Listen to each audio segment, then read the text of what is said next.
morning, Council Road. We are in the Gospel of Luke, and I am going to focus in on Luke chapter 15 today. Luke chapter 15, you have several parables that Jesus is giving. A parable is just a teaching. The definition that always rings with me is it's an earthly story with a heavenly message.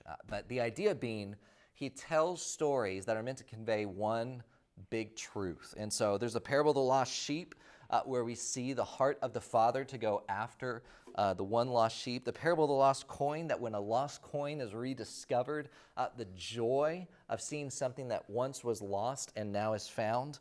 And then we get to the parable of the prodigal son, which is better titled the parable of the two sons, because there are two sons that are going to show us two ways to live. Number one, we see a father that is the father of these two sons, and the father is a wealthy, benevolent, generous father. And the younger son rejects this father's love and is the prodigal who asks for his share of the inheritance before the father passes. This would, similar to today, if you or your father has a wealth when they pass, that wealth is distributed. That was custom in this day as well. And so for the younger son to say, just give me my share of the inheritance today, was like looking at the father saying, I wish you were dead.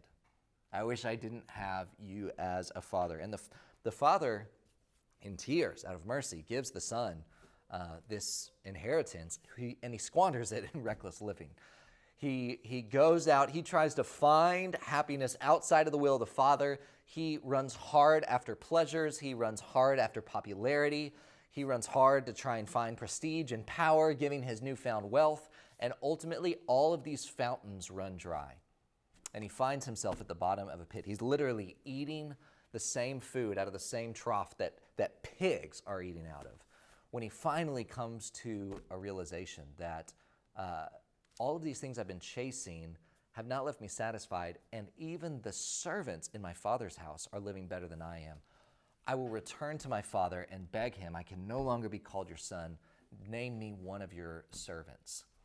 And the truth is that for many of us, maybe your story is that you have run after things that you felt like were going to satisfy, that ultimately that failed to deliver on the promises that it made.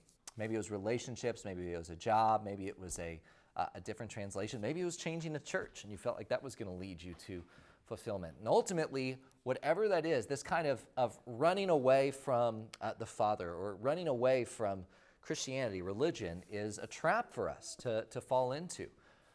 And so when the prodigal returns, we see the heart of the Father, that the Father, seeing him a far way off, you would expect him to say, how dare my son come back to me? Or, hey, you can come back, but boy, you're going to have to earn it. You're going to have to really put in your time. But rather, the Father sees him. God sees us from a long ways off, rushes to him, brings out a robe, puts a ring on his finger, and declares, this son of mine was lost, but now is found. He reestablishes this relationship with his son in the same way that for us, right, that we are able to have a relationship with the Father because of what Christ has done for us. That our relationship with the Father was broken at the Garden of Eden. When sin entered the world, we have a chasm between us, and yet Jesus fills that void. But someone wasn't there celebrating with the prodigal son and the father, and that was the second son. That was the older brother who had been faithful to the father, that had been living with the father, investing in the father's estate.